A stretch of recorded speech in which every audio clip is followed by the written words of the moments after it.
All right, ladies and gentlemen, it's the Saturday show here on the Paranormal Portal, and I just found out I was born on a waxing gibbous moon.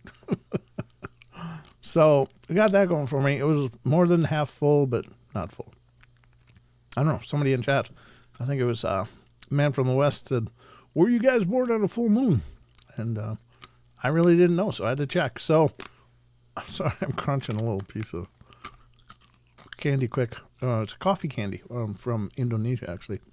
It's really good, but I needed to get something in my mouth. My mouth was feeling gross. Happens sometimes, but welcome everybody to the show. Hopefully you're doing amazingly wonderful out there. Hello to everybody in the chats. Over in Rumble, so far we got Barbara Mora, got HB Girl DU, got Big D, and I think that's everybody over there so far, but I'm sure more will come in as time allows. Wearing the Portal hoodie tonight. Woo! Nice and toasty, nice and warm. I'm telling you, this the gift that keeps giving. I'm telling you. Self-promotion, maybe a little bit, but, you know, guys got to make a living, or at least try. Hello, Deb Varner. Your Ohana's doing wonderful, my lady. How are you? Hello to everybody. Let's see who's over in, you know, I got to tell you guys, last night we actually hit a really cool benchmark. It's not that we've never hit these numbers before. We've hit really good numbers here and there. Some of the guests that I've had on have drawn in a ton of people on the live shows back in the day, but, excuse me, on the regular live show last night, we had, about, the peak participants or viewers was 90, and I was really excited about that. I'm like, oh, good. That's kind of nice, because, you know, I've seen all variants of numbers. It's been getting better, though. It's like we're drawing, you know, new people are tuning in, and that's really cool. It's really exciting. Not that there needs to be a big crowd. I mean, it's still a show regardless. I'm still going to love doing it, and I'm going to do the best shows I can, even if there's 10 of you guys. But the fact that it was, you know, bigger is exciting because, of course, I have dreams for this show and I have a vision for this show. Hi, Shelley. And, it's neat to see that it's still growing, it's still evolving, and that's exciting. So thank you to all of you who continue to come back, and thank you to those of you who give us a shot. I mean, even show's not going to be for everybody. It's just not. People are too varied in their tastes, and they're just fickle, and I'm fickle too. I gotta admit, I don't waste time watching a lot of things that I'm not interested or if I'm not appreciating the presentation. So, maybe not everybody's into what we're doing here, but for those of you that are, thank you so much. Hello, BJ Lapierre. I'm seeing y'all come in. I'll do some shout outs in YouTube. I guess we might as well. Looks like there's 37 of you in here so far. Not that all of you are chatting, which is fine. You don't need to chat to be a part of the club. You just need to be present. And I appreciate you being here. So let's see who is chatting. If you want to shout out, please type something in the chat so that populates the list. But what I got now is Linda is here. 420 Man from the West is here. Adventures with Beth is here. Annie Manul is here. Excuse me, got a cough. There we go. BJ Lapierre is here. Brent Von Hohen is here. I hope I'm pronouncing that right. I don't know. Is it Hohen or Hohen? Deborah Varner is here. Elaine Clifford is here. Amanda's Crazy Life channel popped in above. I saw that. So, yay. Elizabeth Morin is here. Good to see you. Flyer Tuck, Hoggle, and John Stevenson are here. John Tempern are here. The Johns are represented. Amen. We know it's a good night. Karen Alberting is here, as is Michelle Wolfong. Owl Woman, Planet X87 is here. Somebody popped in. Who was it? Jose popped in. Good for you, Jose. Flyer Tuck popped in up above too. Let's see. I got Rachel Gets It Right. Shelley Montgomery is here. Wonder Woman, Wizard Moon, and Yeshua. So welcome, everybody. Brent Tell, Facebook, and Rumble. Hello from the YouTube portal. I just did. Author, illustrator BJ Lapierre wants all you guys out there on different platforms, as well as Twitch and X. Hello to all of you. Unfortunately, not all the chats merge, but should get X and Twitch in Facebook in this chat on the screen right here. You should see them when they pop up if there's people chatting over there. There may not be anybody there. I don't ever really know because I just can't monitor all the 5 different feeds and see that they're all up and running and working or if anybody's there. So, but I'll keep watching this chat, this main chat right here on the screen. And when we see it's all about these little icons right here next to the name. The red ones are the YouTube icons, the F with the circles from Facebook. So that kind of gives you an idea where these are coming from. Of course, the black box with the X is X, so on and so forth. And of course, Twitch's logo appears there as well. We are going to get to the news momentarily. I'm a little raspy, sorry. There we go. And then after that, of course, we're going to get to the Discord question of the week. Oh, I forgot to ask Chucky. I meant to ask Chucky tonight if he was available, and I just spaced it out. Been doing lots of housey stuff today and then cramming to get ready, and I kind of didn't put it all together. But, yep, the Dun News Paranormal. You got it, Jason Finch. Good to see you, brother. Appreciate you being here. And anybody else come in? Adventures with Beth. Hello. I don't know if you were here before or not, but I know you're here now. Actually, the chat grew a bunch, didn't it? Yeah, it's really bigger now. I'm trying to just look quick. Delilah is here. Hello, Delilah. I see your name popped up. Hoggle, of course, I said before. I think that's everybody with the names I just mentioned before. So I think we're good in that regard. Let's get it back to a chat and restore it in this little window. There we go. Man, I don't know why I'm raspy all of a sudden. I usually have started to try to do some vocal warm-ups before the show, so I'm not like and gurgly and stuff. It seems to help, but I was kind of just sitting here quietly so, as I was prepping tonight because I was in such a rush. So anyway, I might be a little more gurgly tonight. Sorry about that. Trying to keep the pipes clean, if that even makes sense. Hello, Cal. Good to see you. Hello, Savella, Khalil. Good to see you. Thank you for coming in. You're always welcome. Good to see somebody from Facebook popping in over there. That way I know it's working. That helps. That's always a good help. Sorry, God, it's just so obnoxious.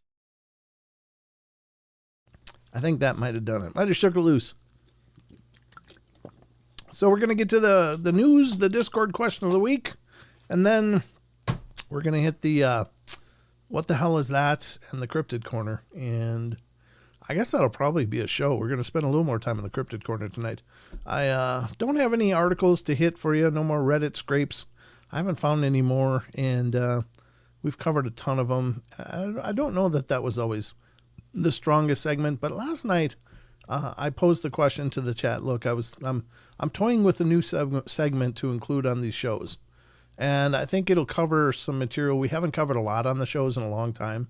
It's certainly been stuff we've covered through the years, but I think it'll be a good addition to this lineup of doing a variety live show where we try to feature lots of different content to hopefully appeal to most everybody's interest that might be checking out the show. And this is this one is going to be something to do with strange phenomena, and that will include like time slips, portals, people passing through dimensional gaps and finding themselves somewhere else. It'll be like Mandela effect, things like that.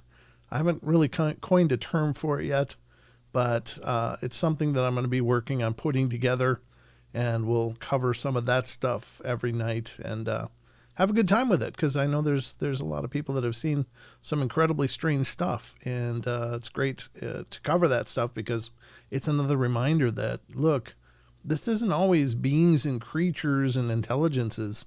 Sometimes it's just the mechanics of the universe that we just don't understand. That makes up part of this stuff, and we don't really cover it enough. So it's kind of going to be all in there. Maybe I'll have to look into a UFO segment as well. Just UFO alien encounters or abductions.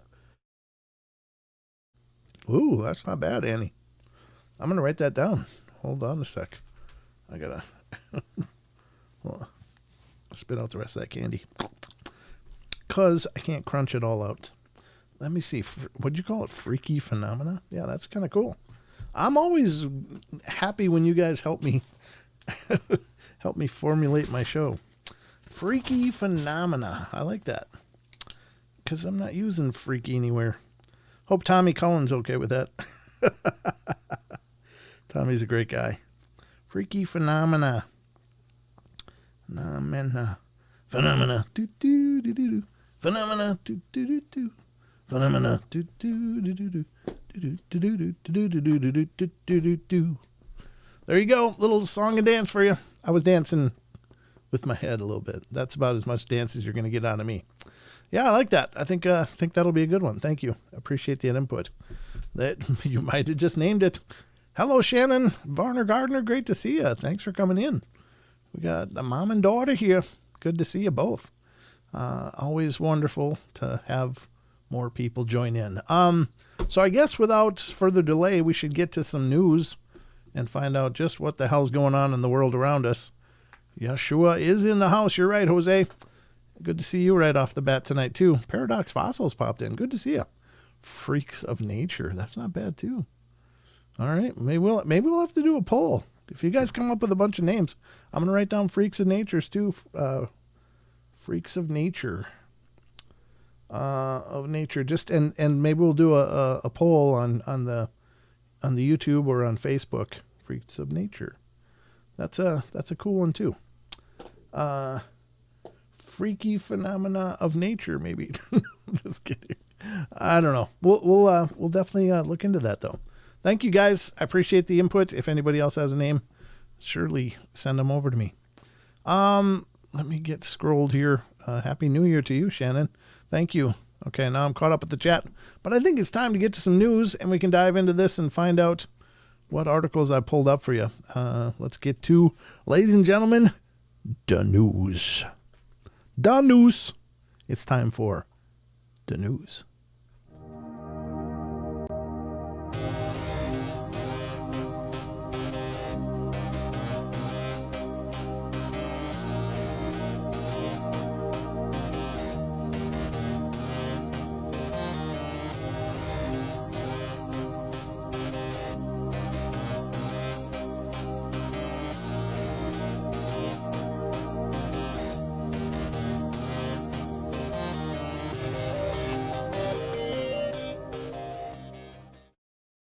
All right, ladies and gentlemen, welcome to the news desk here on the Paranormal Portal. I'm your anchor, Brent Thomas, and this is our journey into news and information that hopefully you'll find at least interesting. It's not all paranormal.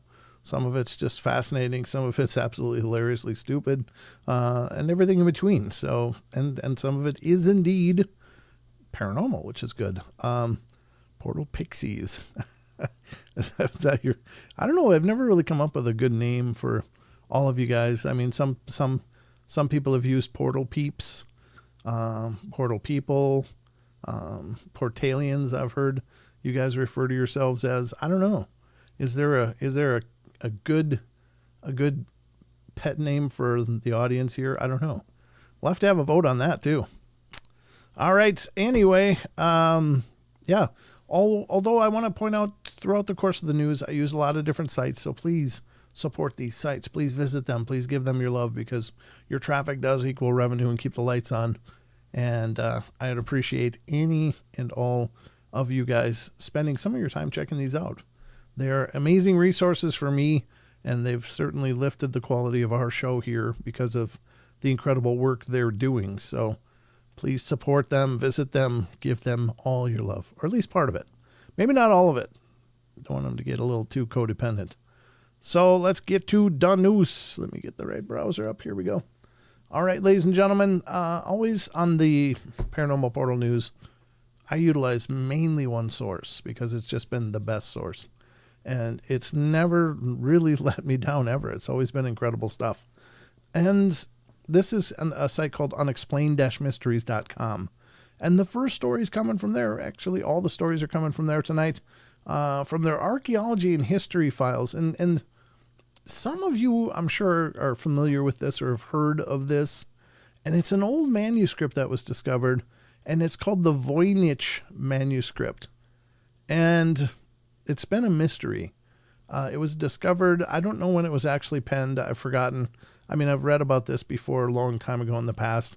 And it's this weird, basically a grimoire of sorts that was compiled by somebody and handwritten in a language nobody knows, depicting oftentimes plants and things that nobody has any clue where these plants are from or what they are. And so it's this real mystery. But it's been a famous writing that remains undecipherable even to this day. And nobody knows what it is, what it's for, who wrote it. I don't know. But let's check out this article. This is from unexplained-mysteries.com. New study, the Voynich manuscript might actually be a cipher. Interesting. And here's some screenshots of the pages in there. And again, it's in a really weird language. Nobody knows this language. Nobody knows what these plants are, what they're depicting. Some people have suggested it might be from another dimension, another place, something really strange like that. But let's check this out. The mystery behind the manuscript may be one step closer to being solved thanks to a newly invented cipher.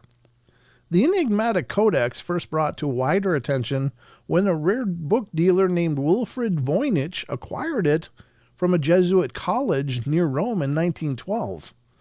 Well, it contains around 240 pages of strange, indecipherable characters and images. Written on fine calfskin parchment that has been radiocarbon dated to the early 15th century, so in the 1400s somewhere. The book's strange language and accompanying illustrations have long remained a mystery. Now, though, the inventor of a new cipher known as Naib has highlighted intriguing parallels with the manuscript, thus offering up the possibility that it too could in fact be a type of cipher. Naib, which uses dice and playing cards to transform Latin or Italian text into glyphs, produces output that statistically and visually resembles aspects of the Voynich script. My hope is that this becomes adopted as a computational benchmark, said science journalist Michael Greshko, who developed the new cipher. The points of difference between the cipher and the manuscript may point the way to how the text was actually created. So far, nobody has conclusively deciphered what the Voynich manuscript says. If the text really is a cipher, Greshko's work could play a crucial role in understanding how such an encoding might have been achieved. Could we finally be on the verge of learning what is written on its pages? Only time will tell. So again, that's the Voynich manuscript, and it's really wild. I don't know. Is it a field guide? Somebody's exploring? Maybe it's from inner Earth. What if that's possible? Oftentimes there's beliefs some people have that maybe there's civilizations that exist within the crust of the Earth or within Earth itself. I don't know whether it's a hollow Earth or cavernous Earth, as Scotty from Kev Baker's show always said. He called it a cavernous Earth, and I like that because I don't know if it could be hollow in there, but there certainly could be huge voids that would be enormous and possibly have their own ecosystem. So maybe we're looking at something from there. I don't know. Very strange. But its mystery continues, and maybe it's a cipher. I don't know. Time will tell. Time will tell. Anything is possible, I always say, Wizard says. Yeah, I think that's a fair shake. Underground cities, yeah, Man from the West, exactly. What would their language look like? Well, maybe just like this. What would their plants look like? Maybe like this. I don't know. It's crazy, though. It's surprising, even in the era of AI and forthcoming quantum computing, that they still have no idea what this says. Like nobody could go, hey, you know what? We're going to crack this with a quantum computer. Because the speed of quantum computing is like scary. It's like, they can do computations that would take normal supercomputers like billions of years in like minutes. and that's insane. That's just wild. So time will tell, maybe, but that's the Voynich manuscript. If you're not familiar with it, that's the scuttlebutt behind it, and it's still, nobody knows. Much like most of this stuff that we discuss, nobody really knows, but we got a lot of ideas out there. So that's kind of cool. First article. Maybe you never heard about that. Today you did. You're welcome. I'm doing my best to expand your horizons, ladies and gentlemen.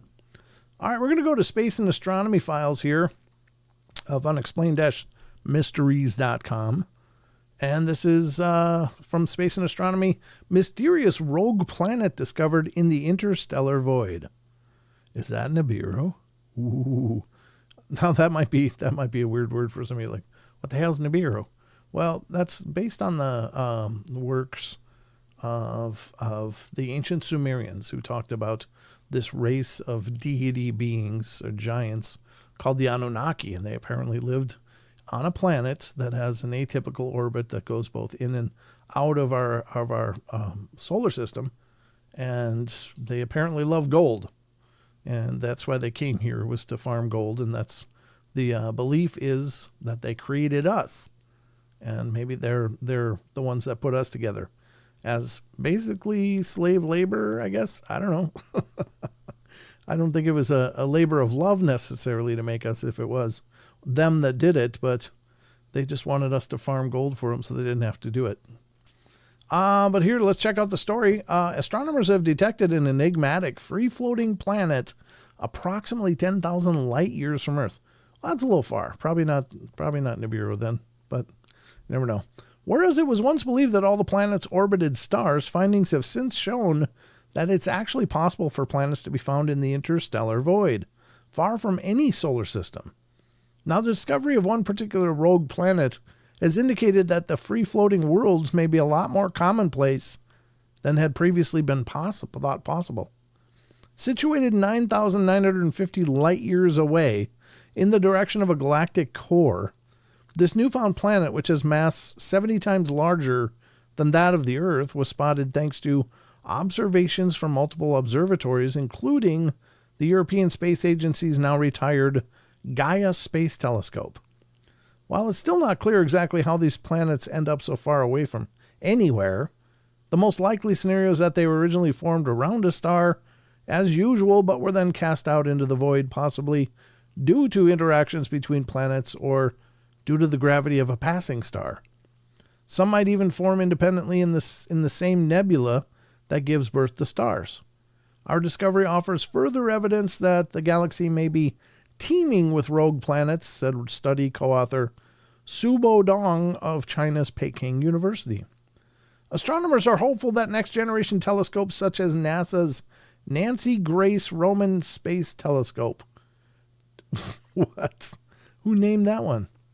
Nungursta. That's not even a good acronym.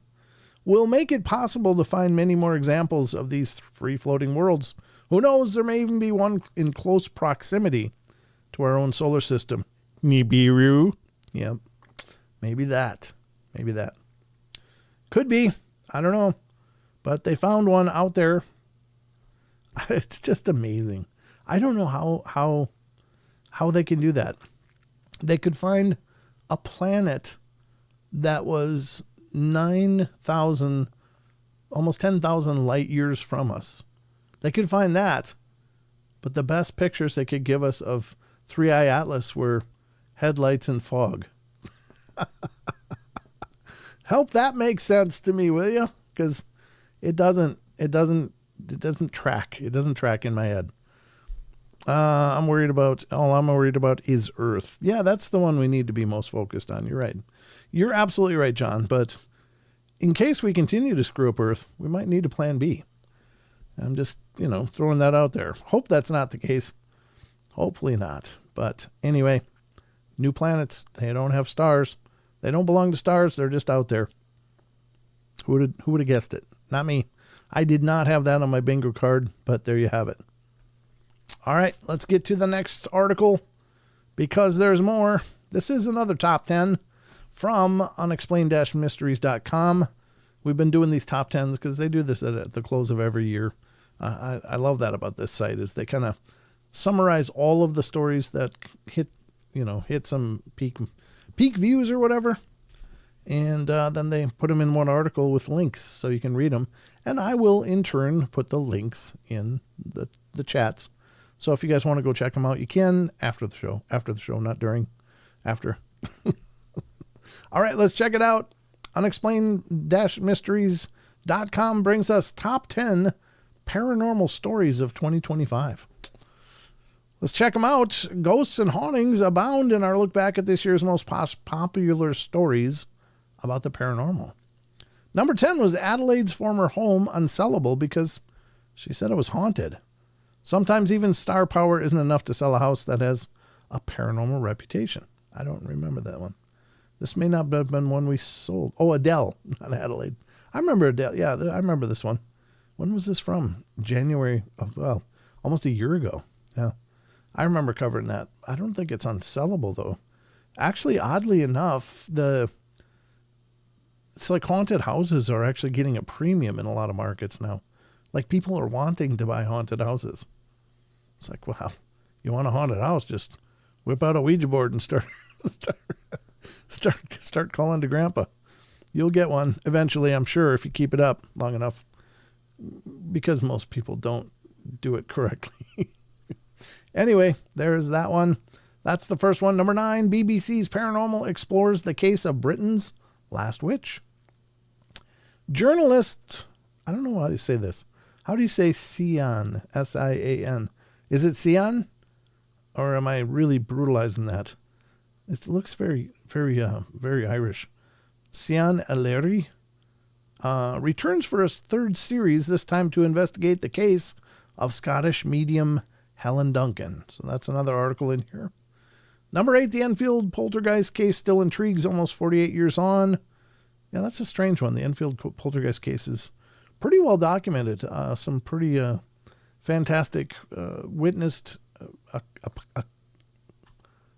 how do I say it? Witnessed phenomena. It's like that word was just gone from my head. I was like, if you missed it last night, I did a pretty good Porky Pig impression. Accidentally, just trying to speak. So anyway, there you go. Almost 48 years on, the Enfield poltergeist case. And if you're not familiar with that, you should look into it. It's pretty fascinating. Number 7, woman claims to have seen a ghostly pilot during a Ryanair flight. Chloe Smith had been flying from the UK to France when she spotted what she believed to be a spirit. Yeah, that's not, I guess, a bad thing. Kind of explains how they might get around, though. What if they're just stowing onto planes and stuff, doing the tour? Could be.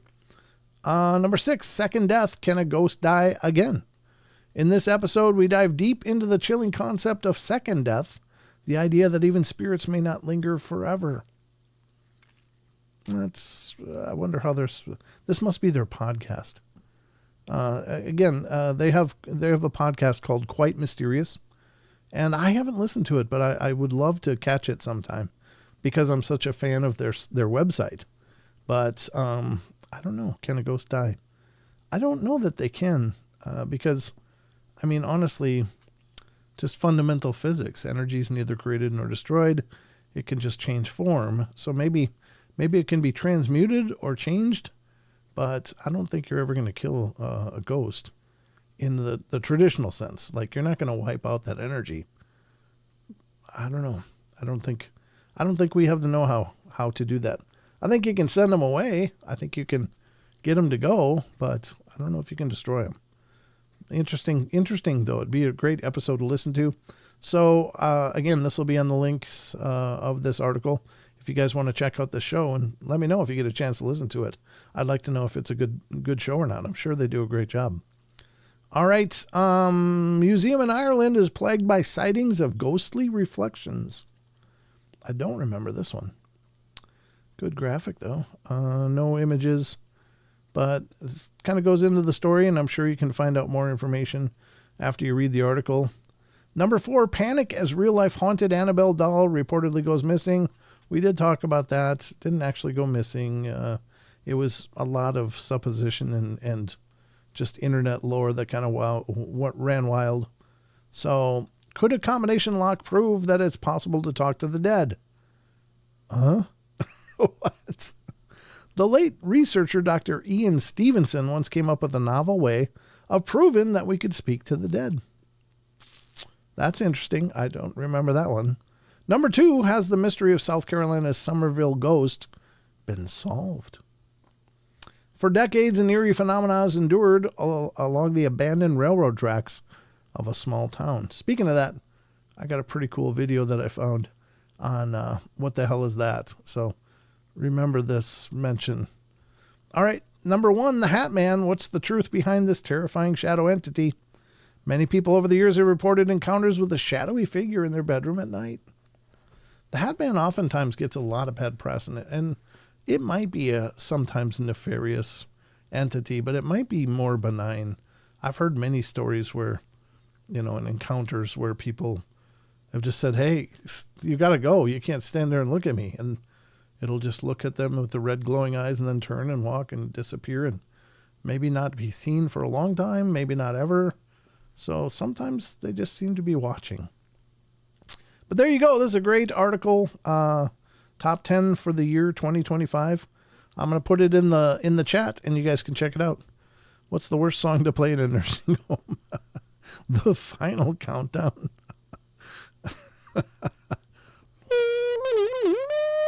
Sorry. Anyway, that is funny. That's the Final Countdown. I say Hat Man is a manifestation of sorts. Of sorts of what? Josie, now I won't get that song out of my head. Yeah, that's right, Standing Stones. It's an earworm. It's in mine too. Thank you for that. Game over. All right, it's in the chats. I just put it over in Rumble as well. So you guys can check this out at your leisure. Hopefully you will, because it'd be a great opportunity to visit that site, as I hope you guys are doing, and support what they're doing. Hello, Melsum, Nitsakaso, BJ, and Kel. Well, what about me, Josie? Well, you're not saying hi to me.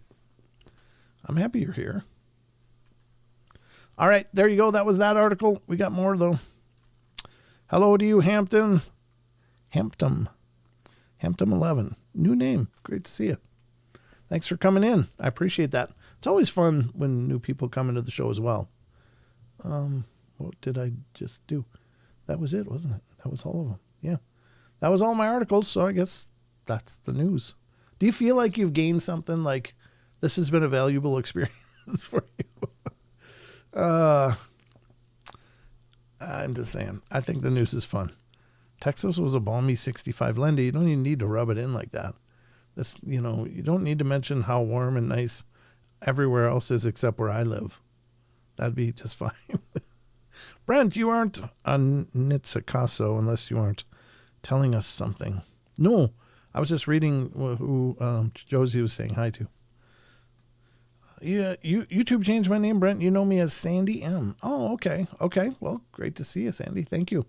YouTube's been doing that. I don't know what that's all about, but it's kind of curious. Anyway. All right, let's get back to the rest of the show because we got a lot more to do. Next up, the question of the week.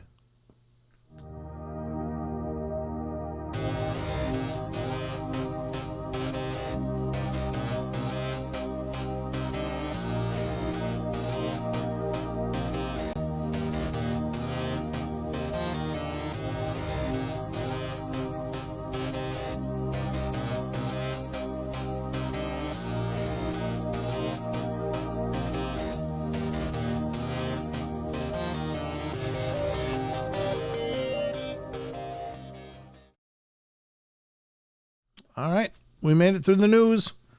I feel it was a good journey. I learned a bunch. Maybe a little. I never knew about the planet, though. Still can't figure out why they couldn't give us good images of 3i Atlas, though. They can find a planet with no sun in the void 10,000 light years away, but they couldn't give us one good picture of 3i Atlas. The best picture from an amateur astronomer with a $800 telescope. Yeah, that makes sense. I think somebody ought to audit that. audit that funding. That is a little weird. Don't make no sense to me. All right, here we go. We're going to get to the next segment, which has been a fun one for me. I know that many of you are taking part in it and making it your own, which is cool. I'm going up here. Got to get to Chucky's question. I haven't seen Chucky tonight, so he's probably busy anyway. I know he's got a busy life, that guy, but wonderful guy. Champion of the question of the week. I mean, what the hell? He's a keeper, that Chucky. But it's time to take a look at what he did. Nope, not that. That's not the right one. Here it is.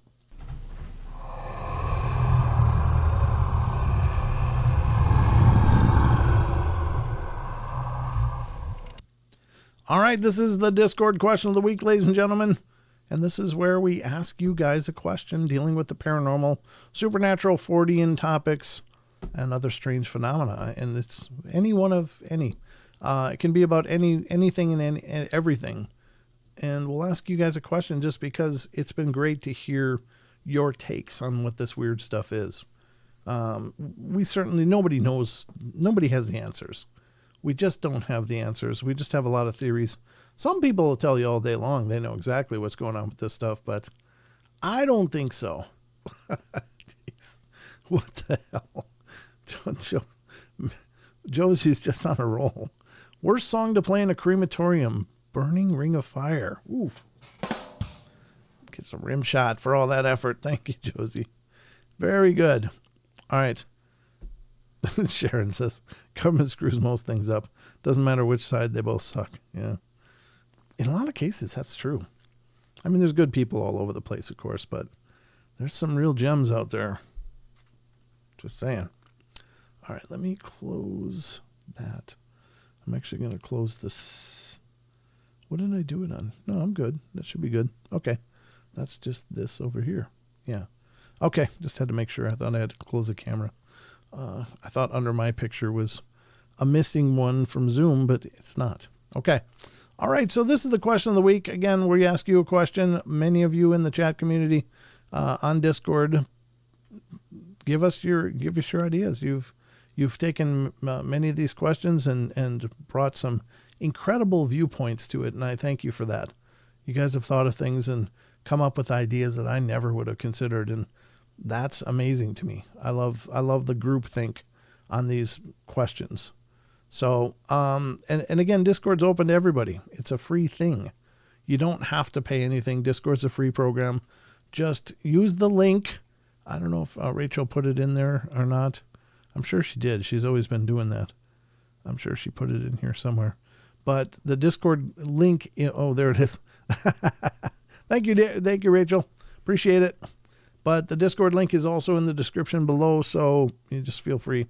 Click that. It's free to join, free for you to participate in, and love to have you there. So tonight's question, and this is the Discord community, in case you're wondering, this is the Paranormal Portal Discord community, and we're interested in the question of the week, which is here. So you just click on the left panel, whatever topic you're interested in reading more about, and then scroll till you see this most recent post from Chucky Danger. This one's from the 29th of December, but this is the first Saturday where we answer the question, and we talk about you guys' responses. And we read them aloud on the show. So let's get into this. Chucky's question this week. Once again, thanks to Chucky Danger. You're a superstar, brother. You're doing amazing. Big heart to you. All right, question of the week. The unicorn is a mythical creature often depicted with a medieval tapestries and coat of arms in many European countries. However, couldn't it just be a misdiagnosed description of an African rhino, or is it actually a horse with a horn? Interesting. That's a great question. Like, do you believe things like unicorns could be real? Well, somehow relegated to a history or a dimensional reality that we've kind of lost track of? I don't know. That's a great question. So let's see what you guys said. Eric the Wandering Purple Hobbit. Nope. That's foolish. Who knows what was real back then? Public schools propaganda has us so bewildered and put so many things and put so many things. I think unicorns were a real creature, either that or a bear surrounded by swamp gas and the moon reflecting off of it. Yeah, could be a more of a UFO kind of thing. Interesting. Annie Manul comes in next and says, it's an Indian rhino and an Asian elephant given the descriptions the Greeks and Roman used. They had extensive trade with the west coast of India. After the closure of direct trade routes to India from the Western Empire, the description of rhinos became the mythological unicorn of the Middle Ages. Various things get attached to the unicorn since fantastic beasts with lots of symbolism were a big thing in the Middle Ages. Throw in some clever Vikings selling narwhal tusks to credulous kings and Arab tales of unicorns being caught by virgins, and then you had a whole unicorn industry. People still like mythical unicorns. They're a lot prettier than the plated Indian rhinoceros, greater one-horned rhinoceros, which is being decimated by poachers and habitat loss. If the threats continue, they will become as mythical as the unicorn. Yeah. It's sad, man. It's so sad. It's like, first of all, I think this is it. I think this is it with the whole rhino horns. Some idiot somewhere in the history came up with that was a cure for erectile dysfunction. Was like powdered unicorn or a powdered rhinoceros horn. It's like, Jesus, really? I don't think that equates. I don't think a horn equals wood. And when you eat some horn, and then I'll be horny. Sorry, I'm here all night. Anyway, good history there. Thank you, Annie. ZX81V2 comes in with a unique horn. How do you describe a rhino to someone who's never seen one? It sort of looks like a horse, but has a horn on its head. Yeah, fair enough. I mean, sure. It does kind of look like a really fat horse with plates of armor. So you get the artist vision of these descriptions. Yeah, okay. Android Paranormal comes in next and says, based on this information from AI, the unicorn has been talked about since at least 2600 BCE, over 5,000 years ago, but not reported in more modern times. Then I think it was likely a real animal that went extinct right after the Ice Age ended. Just like what happened to the woolly mammoth, saber-toothed tiger, giant sloth, direwolf, and many other large mammals. And there's, of course, the excerpt from there. Also, probably the same with dragons, too, something that lived in the same time as humans but went extinct sometime in the past. Although the blowing fire part is likely the best way they knew to describe spitting hot acid like a bombardier beetle can do today. Yeah. Very cool. Josh Casto comes in and says, I don't even know where to begin. That's true. It's a tough one. Maybe I've heard of the ancient creature that is kind of like a rhino but bigger and had a horn in the center of its head, longish hair, and was really big. They call it a unicorn as well, but who really knows? Good points, Josh. Thank you. Lenda comes in next and says, wow, that question came at me from the left field, smacked me right upside my noggin. I love it. I look at family crests from houses in Europe and see dragons and unicorns all over them.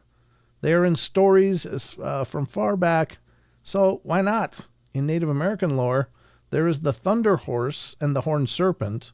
Look at Japan and the mythological creatures, the same with China, India, and Africa. None had stories from the others. The stories had to come from somewhere.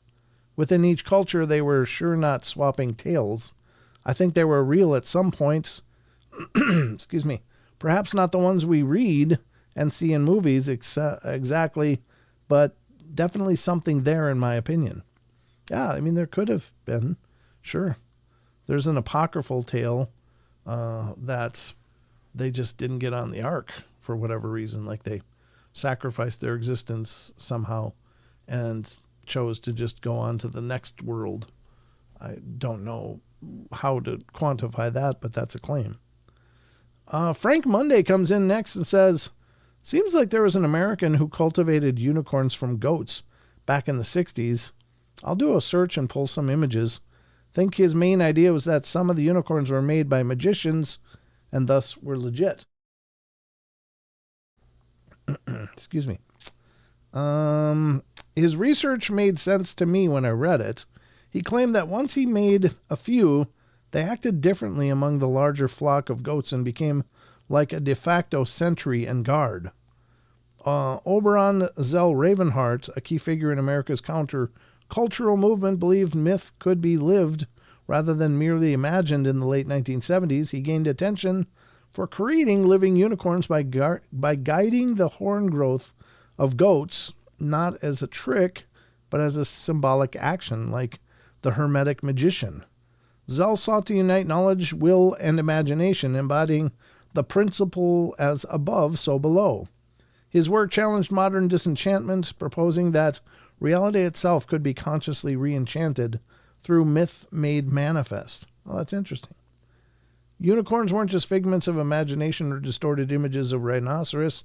They had been actual living animals created by a closely guarded secret process at various times throughout history and derived from different species of horned animals. Oberon. Okay. Are those them? Wow, look at that. Yeah, that's pretty wild. The Living Unicorns Project, even with a link there.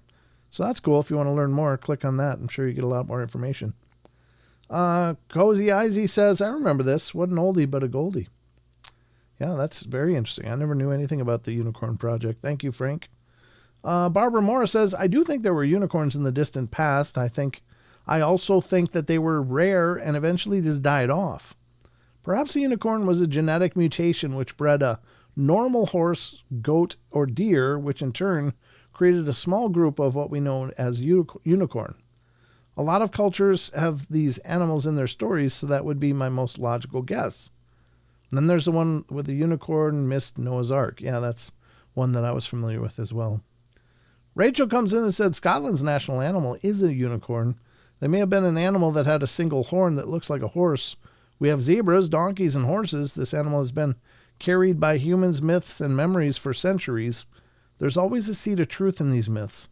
If it's a historical game of broken telephone that gradually changed over time to be a single-horned horse or a far distant memory of an actual animal, we'll probably never know.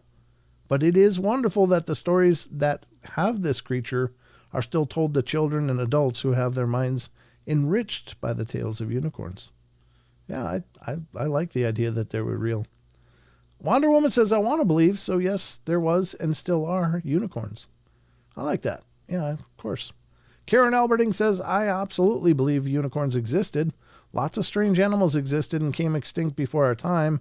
There are other one-horned animals, so why not a horse one too?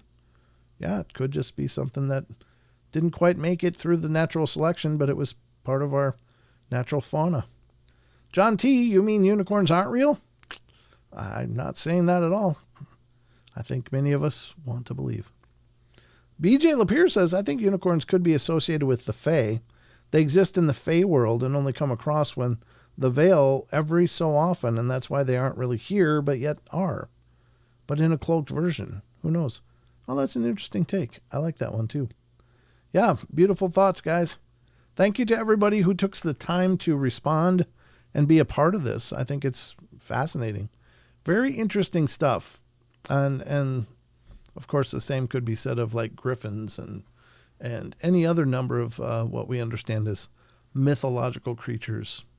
Not so sure about a Pegasus, but Pegasus was, I don't know if there was ever an idea that Pegasus were just kind of here. I think it was, I don't know for sure. I remember from like Clash of the Titans, wasn't Pegasus a gift to Perseus or whatever, so he could do the challenges ahead by Zeus? I don't know. But interesting stuff all the same. There you have it. This has been the question of the week, and this is why it's so cool. I don't know. I hope you guys become involved in this. If you're not already on Discord, please get in there. Please join, become a part of it, and please put your ideas in there. Everybody's got great ideas, and there's no bad ideas. It's just ideas. I like ye a lot. Brent, Pegasus is close to Pomola. I don't know what Pomola is. What does that mean? Pegasus is close to Pomola. Don't know. But anyway, that's cool. Amundo. Dr. Hooroo. That's a new name. Dr. Hooroo. Welcome. You are welcome here. I got a bad idea. Uh-oh. Just keep it to yourself. Hi, Amy Creel. Good to see you. But this has been the Discord question of the week. Thank you to everybody that took part. And again, the Discord's wide open. We'd love to have you over there. If you like our chat, a lot of the same people are over there in the Discord. So you can continue the conversation even when the shows aren't live. It can just go and go and go. And does a lot of times. But, the more people that join, the more people that are active, the better the community is going to be. And just don't join if you're a dick. Nobody wants to have someone come in and just try to stink it up with a bunch of troll juice. Anyway, Pomola is the guardian of Mount Cathaden. Okay. That's interesting. I haven't heard of that.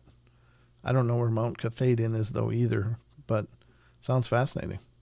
We got only 49 thumbs ups? What? The hell you say? Now, I did see there was a gift. Somebody gifted some stuff. Oh, Josh.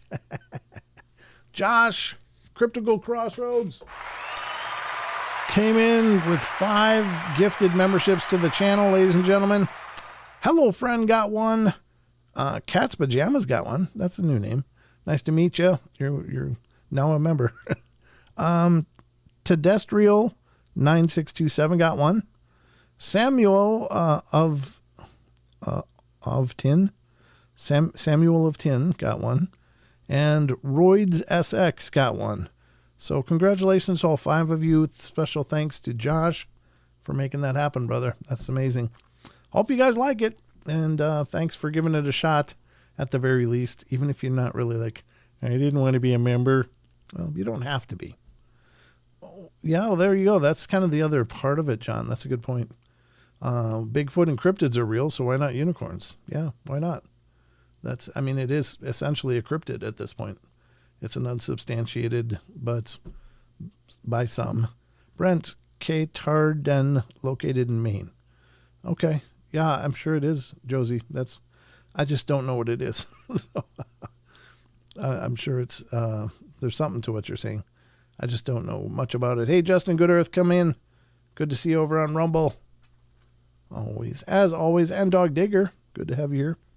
All right, let's get back to the rest of the show, because there's always more.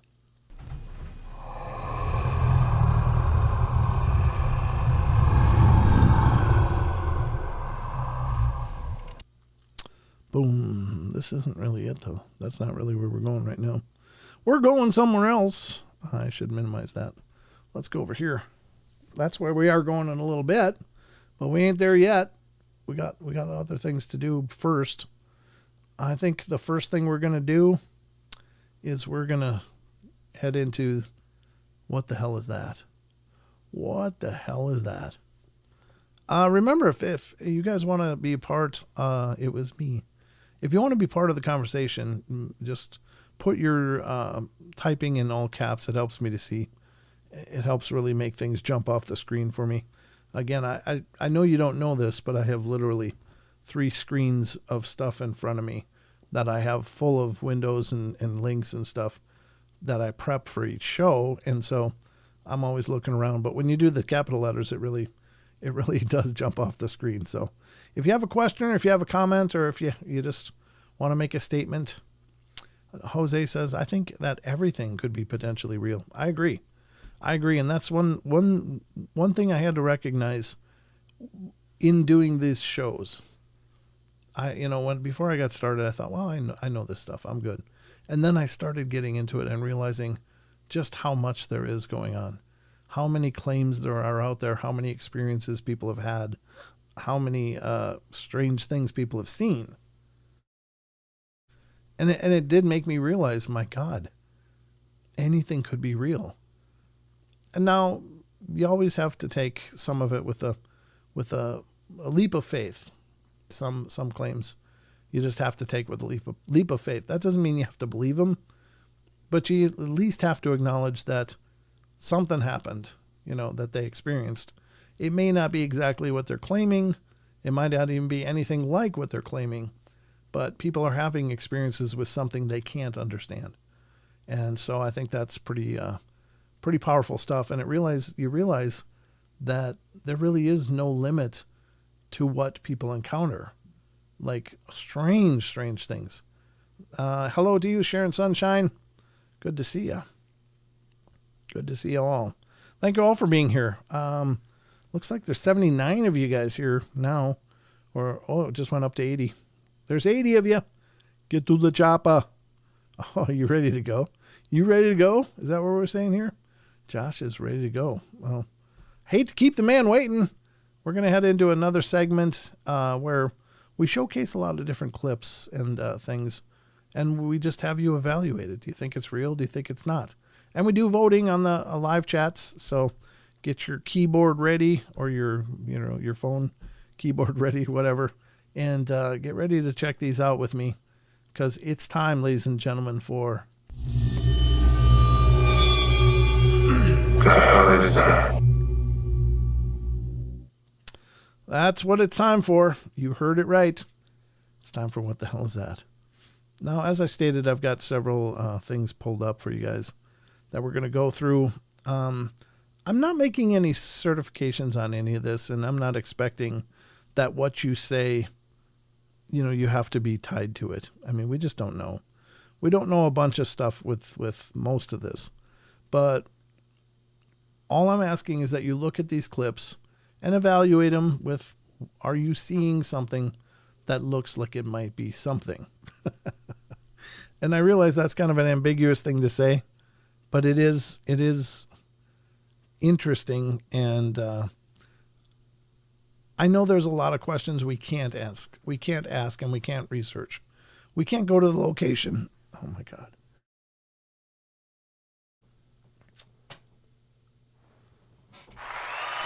Thank you, Josie. I got to get back to my chat here to see what you said. According to the Penobscot Tribal Nation, Pamola inhabited Katahdin, the tallest mountain in Maine. Pamola is said to be the thunder god and protector of the mountain. Oh, okay, fantastic. Thank you, Josie. I appreciate that you did it with a super chat. That really means the world to me, and it's not that I was ignoring what you were saying before. It was just I didn't know if I could research it in real time while we're on the show quickly. But I appreciate you filling in the blank there. Thank you. I'm going to get a drink, though, because I am froggy. Ribbit. This is something I haven't done for a long time, but I thought we'd do it now. Because I sometimes get crappy comments on YouTube. Oh my God, get a different container. I'm so tired of hearing that snapping plastic when you take a drink. And to that, I have to say, you're right.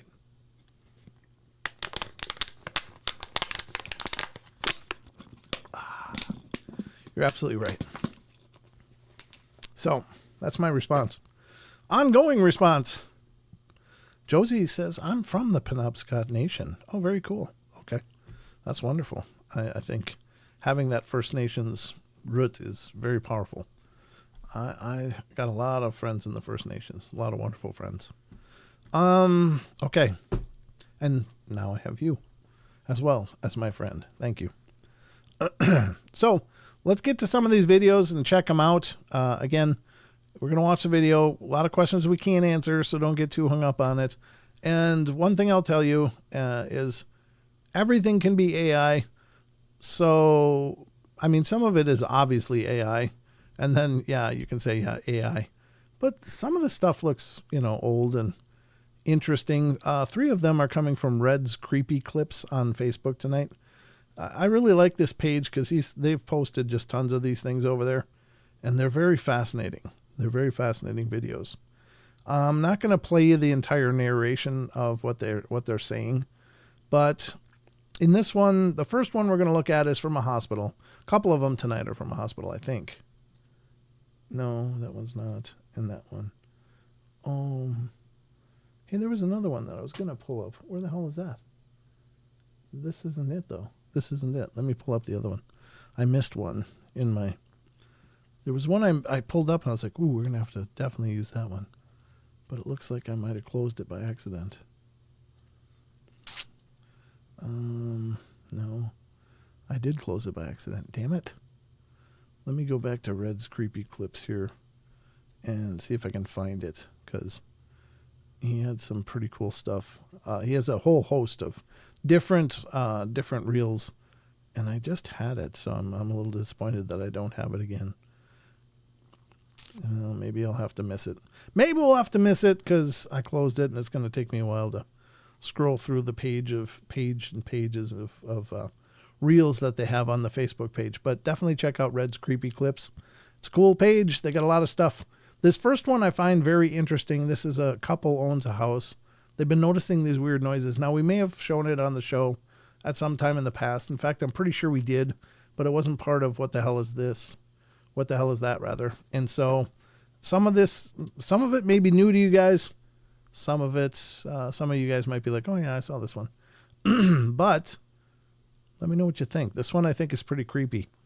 I think this might be if this happened to me, this would really, I was, and I never mean to brag, but I do like to investigate haunted locations. But if this happened to me, I'm pretty sure I would fudge stripe my underwear, because that's a creepy as hell. Because you just don't know what the hell it is. But anyway, here it is. Here's the...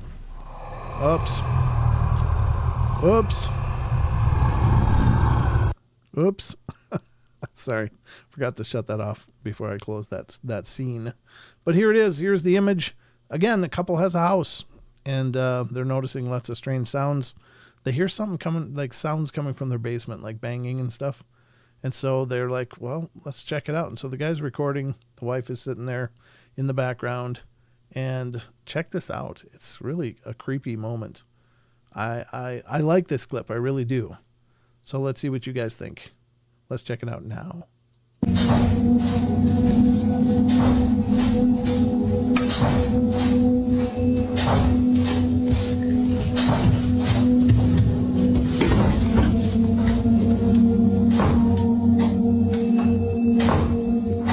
Something slamming down there.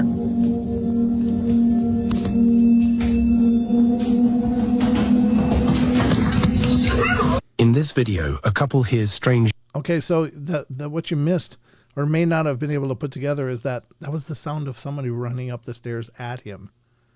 And he couldn't see anything. And that has got to be the worst situation in the world. I'm going to replay that part. So this part, there's like a door slamming down there, and it keeps slamming and slamming and slamming. And it's, it's very, very energetic, whatever this is. Could it be a fake? Sure. But let's pretend for the sake of the video that it's real. And his reaction does look pretty real. But it takes a lot of energy to continually slam a door. That's a huge energetic thing, I'm sure. So, and then to create the sound of weight coming up the stairs. rapidly running up the stairs is double disturbing. Here we go.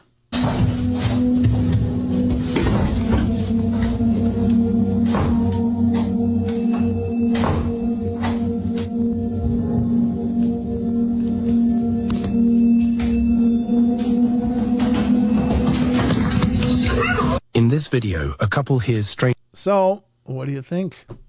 Is this actual footage of them recording a ghost running up the stairs and slamming doors and stuff? 1 in the chat if you think it's real. Give me a 0 if you think it's fake. Or give me a decimal point. 0.5 if you're kind of halfway there. 0.75 if you're most of the way there but not quite convinced.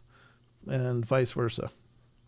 What do you guys think? All right, first, Amanda's Crazy Life is all in on this one. Rachel Gets It Right is all in. Lenda's all in. 3. What do we got here? It's flying fast now. Hampton's all in. 1. Karen Alberding, 1. Wizard Moon, 1. Elaine, she's buying it. 0.5 from Michelle Wolfong. 1 from John Stevenson. Yeshua's all in. Halfway there for Annie. I've seen these types. 0.5 from Jose. 0.75 from Hoggle. 0.6 from Sharon Sunshine. A little more than halfway there. Josie's halfway there as well. Eric Fry, half. Man from the West, 420, half. And Patrick. 1 with Adventures with Beth. 0.5, negative 0.5.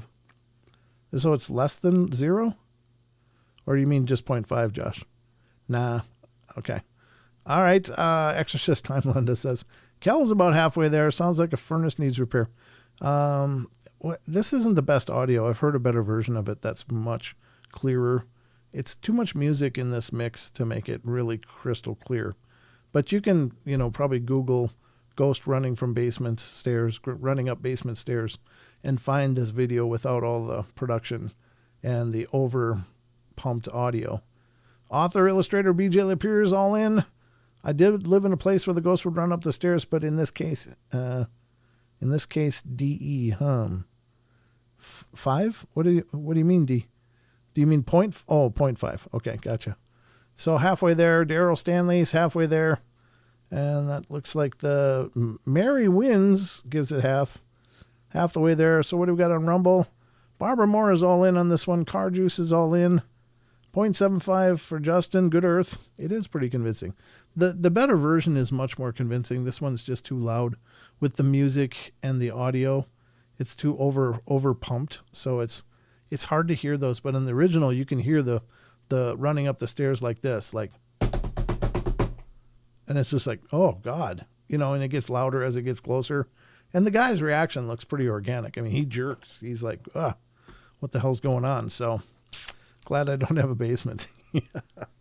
There is something about basements, and I think it's because of the earth element that some spirits prefer to be in the earth element rather than above it. I don't know why. Maybe it's because mostly people aren't in basements, and it's just as simple as that.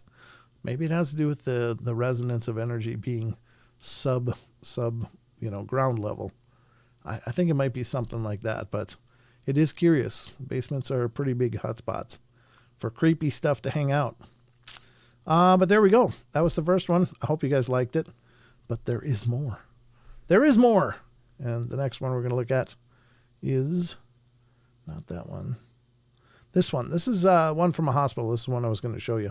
Originally, first of all, this is showing somebody, and it's really bad video because it's like a security screen full of many different camera angles, different cameras around a hospital.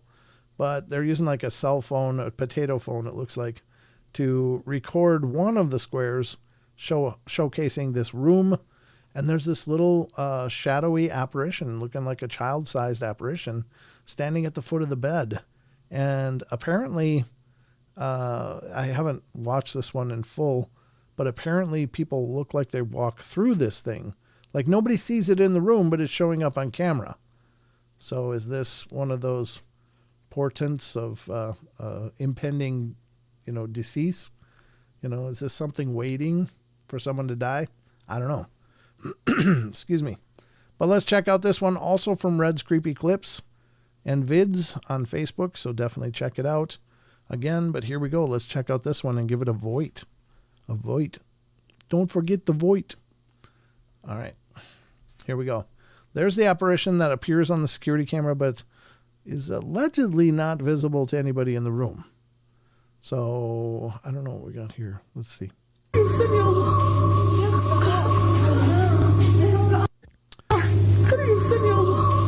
Why did...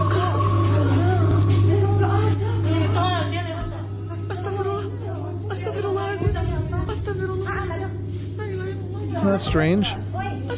Isn't that strange how people are just like, when the woman's arm kind of went over through the head kind of disappeared, but then came back. I find that fascinating.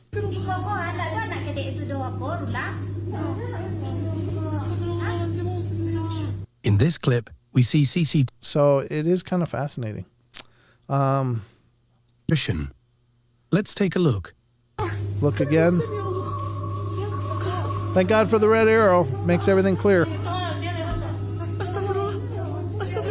See, her arm is there. The head kind of disappears while she passes, and then it reappears.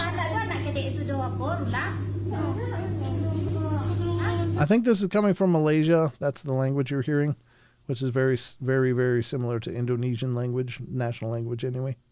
So that's why you're not able to discern the words unless you speak it. Then you could. They're saying a lot of Bismillah, which is, it's a Islamic statement. God is great. God protect us, whatever. So, yeah, I think this one's interesting. Could it just be a camera glitch? Maybe, but it looks pretty specifically like a child-size spirits or a shadowy apparition. So, what do you guys think? Give me a vote. Wow, Jose is all in on this one. Looks freaky. It does look freaky. It's kind of weird. And oftentimes we've covered stories of people that are in hospitals. Maybe they're not doing well. They're getting towards the end and they start seeing things like this. So are we just getting a glimpse? Lenda's not buying it. Karen Alberting's not buying it. Mary Wins is all in. We've got a lot of zeros. Amanda doesn't like it. Annie Manul's not convinced. Standing Stones, John Stevenson not convinced. Hampton, 0. 0.5 from Rachel. 0.3 from Sharon Sunshine. Not quite halfway there. 0.5 from Wizard Moon. 0.5 from Man from the West. Say his name and he appears. God bless you, Mr. Dave. Here he is. Yes, I am. And there's Betty right there. Betty White, ladies and gentlemen. Mr. Dave Scott of Spaced Out Radio. Love you, brother. Thank you. Appreciate it. All right. Alenda's like, I don't know. 0.75 from Hoggle. No, Deb Varner's not buying this one. It could just be some kind of camera glitch, but it is weird that it does really approximate a human shape.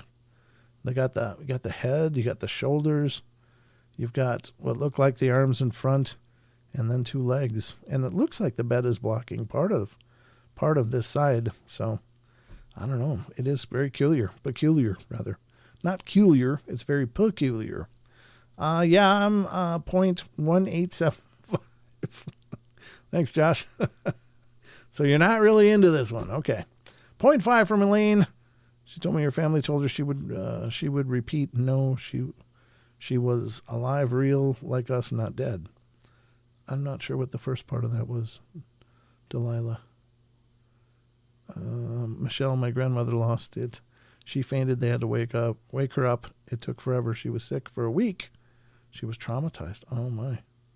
I'm glad she recovered. 0 from Josie. 0 spirits don't have shadows, but there is shadow people. But you're right. That does kind of look like a shadow. That's a good point. I didn't really even consider that. Well, could be the length of the legs finally hitting the floor. But they're just more wispy. That could be floor level right there, because the bed floor level is probably about right here, and then you move a little bit, and that's there. I don't know, 3-dimensionally, it could be these are the feet. They're just wispier, but not quite as manifest as the upper part. But you're right, could be a shadow. If it is, that's a big, All right, 0.75 from Patrick. Yeshua's nope. Henry Dog, nope. What do we got? Anybody seen T-Bone lately? I haven't seen T-Bone for a while. Hope T-Bone's okay. What do we got? Michelle Wolfong? Nope. And, all right.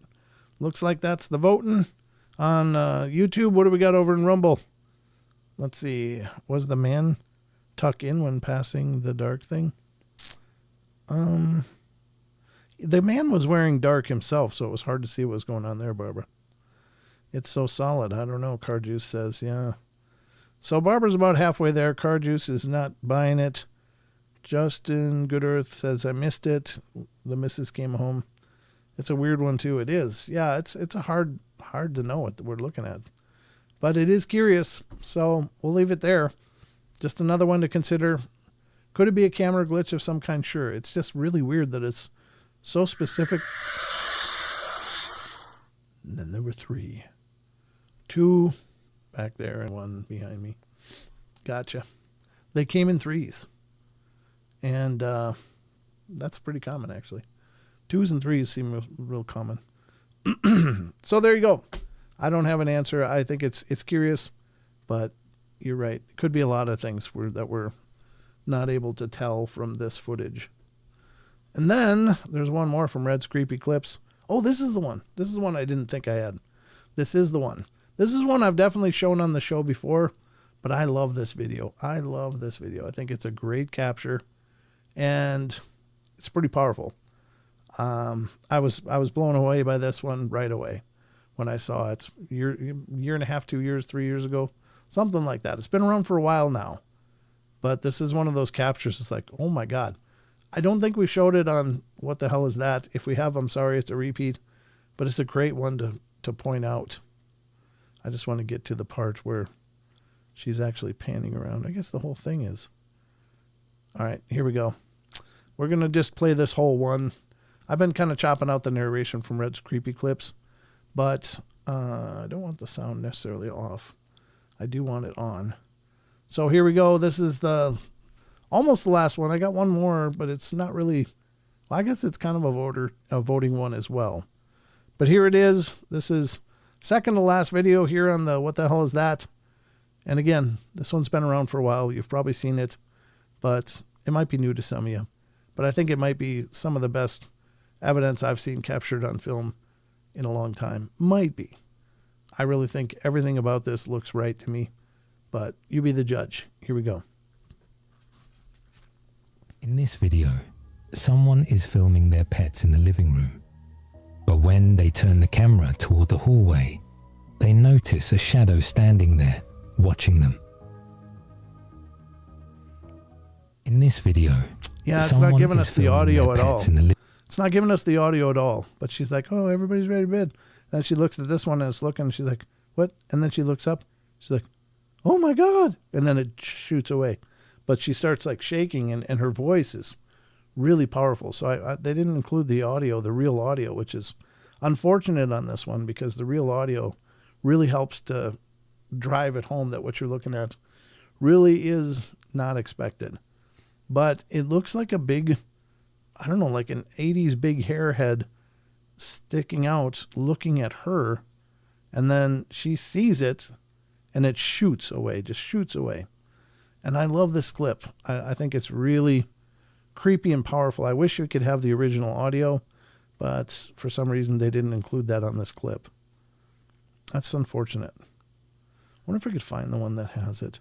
I'll let that play for a second while I don't. Oh, you can vote, I guess, if you want. I'm just trying to. The dog is happy to see it. Yeah, but you know, some dogs are really like that. They're like, oh, you want to pet me? It's like, they're just like dopey. And I love those dogs, don't get me wrong, but they're just like happy to see anybody that might be able to give them a pet or a snack. They're just so welcoming. I've met so many dogs like that, and it's cool. Where would it be? I don't remember where it is. Oh, that's that one. I don't know if I'm going to be able to find it. No, maybe not. Maybe that was the only one. The one of it running up the stairs, there was a second version. I think I'll pull that up, though, too. I think I will. Hold on.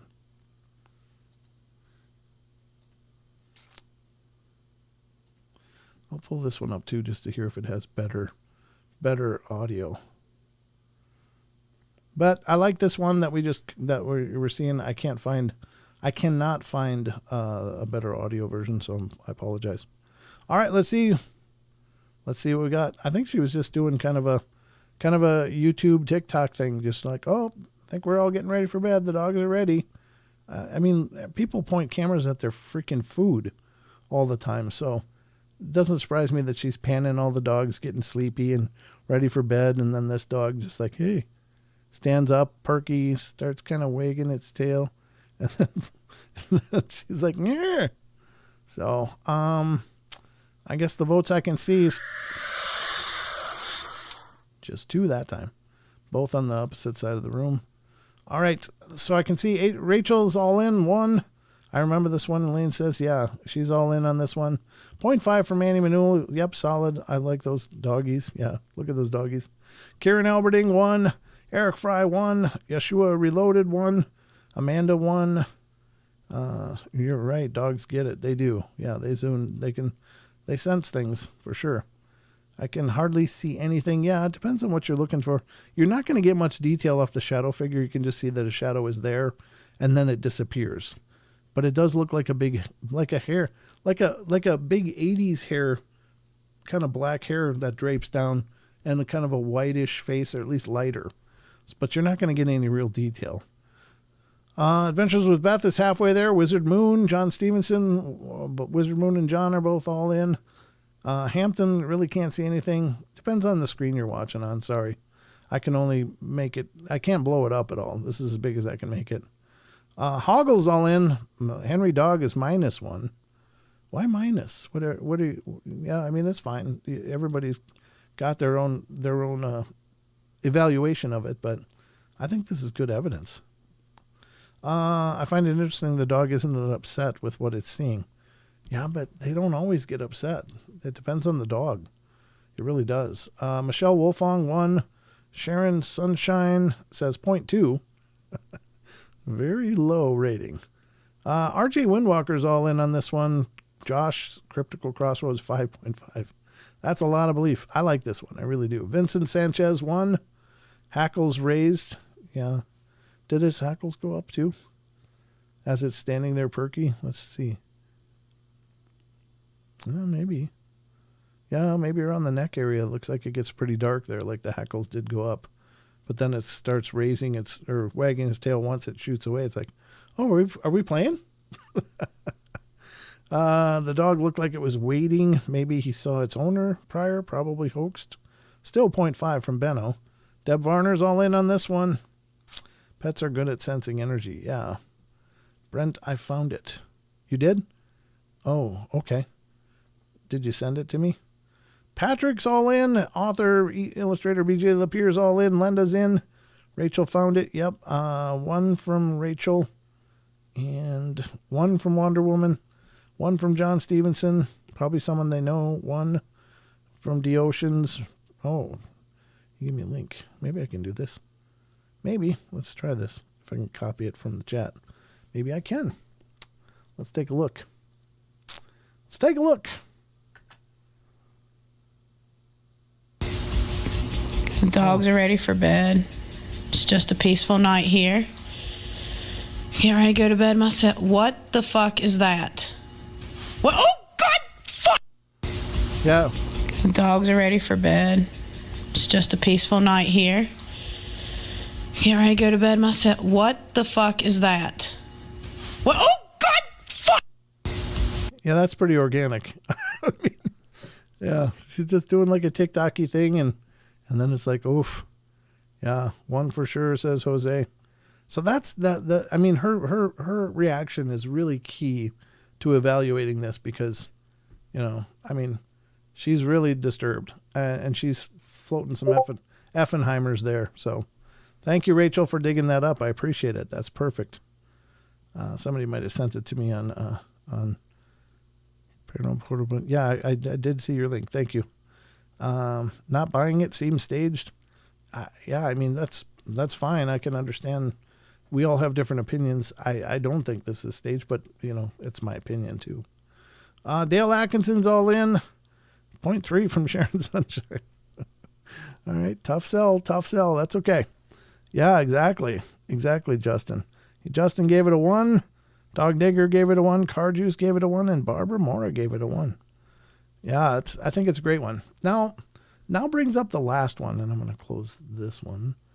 The last one was kind of curious. And I don't know what this is. I'm not claiming it's ghost, but it's very bizarre. And I don't know the backstory. Could be just somebody that has some old stuff and they were just having some fun making a video. But it is kind of creepy. And here we go.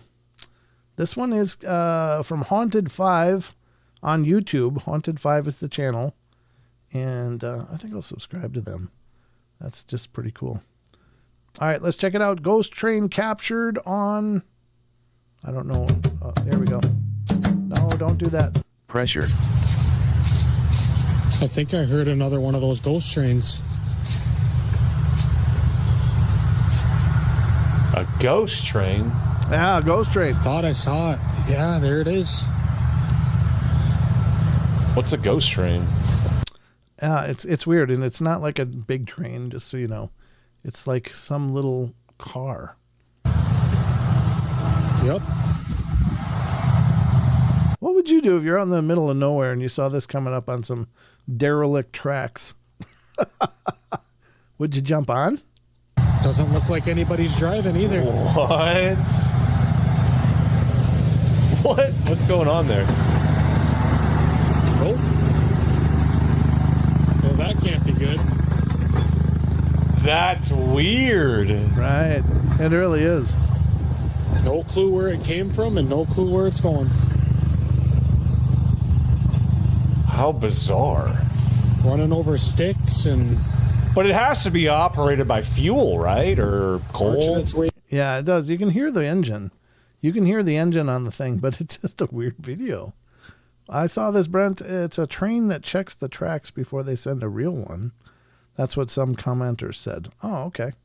I mean, you can hear like a 5 horsepower engine that must be powering it. It's, it's chugging away, but it's kind of creepy, right? It's kind of creepy. Just and this video is actually longer.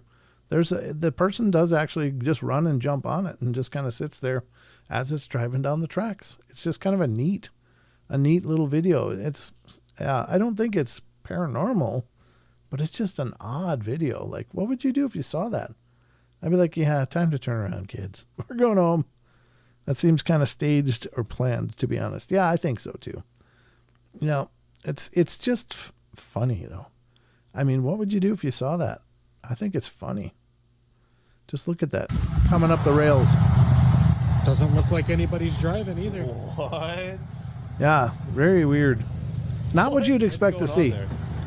Those tracks don't look maintained, but they don't look completely overgrown either. Now, that's weird. If they were completely overgrown, there would be like trees like this growing in these tracks. So obviously it's being maintained to some degree. I mean, there's obviously little branches and stuff. That's normal, but I don't think it's derelict like, oh my God, nobody's been here for decades and there's this train going by. But it is creepy, isn't it? I like that video just because it's interesting, right? Sharon Sunshine says, fun to me. So I think we can all agree it's not paranormal, really. Somebody had to put gas in that thing. Somebody had to send it down the tracks. If it is a maintenance vehicle like that, just checking the tracks. But it's weird that nobody's keeping an eye on it. Like, well, how do you just wait and see if it turns up on the other end?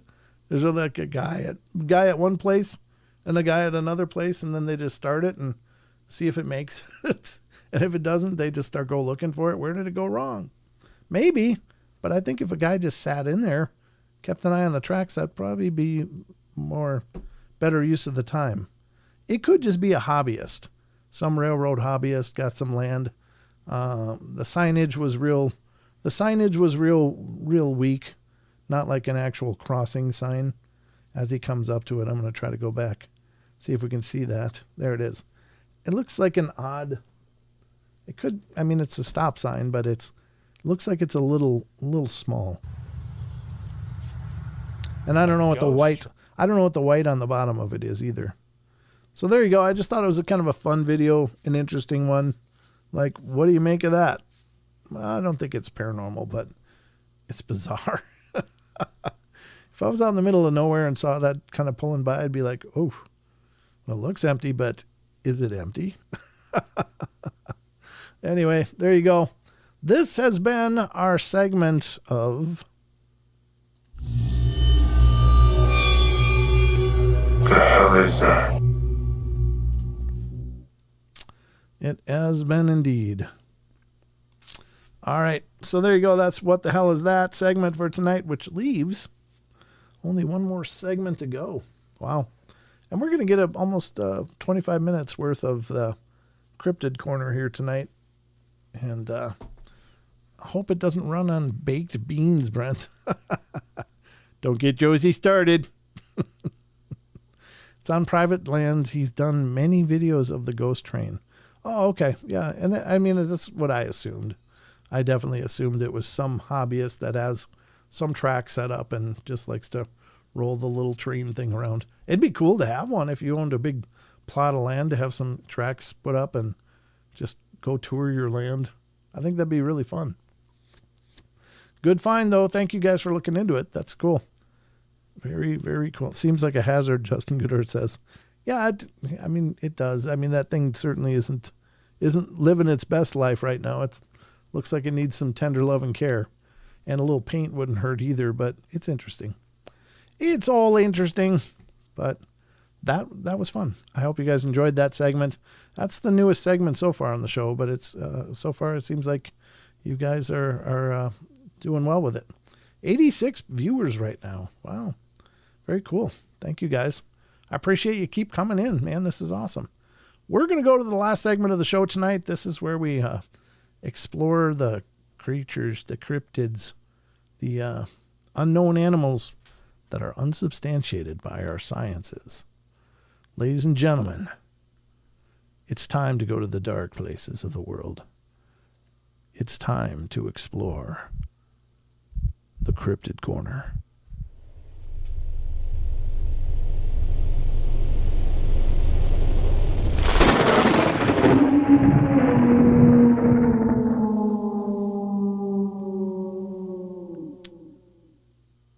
Good night, Annie. Thank you for coming in. It's great to see you. I appreciate you being here for as long as you could be. All right. It's time for the Cryptid Corner. We're going to start out in Sasquatch Chronicles, and we're going to go through a few articles here, see where we'll end up, but then we're going to maybe hit some Phantoms and Monsters, Mr. Lon Strickler's site as well. Special thanks to both of them for letting us use them use their sites on the show. Very cool.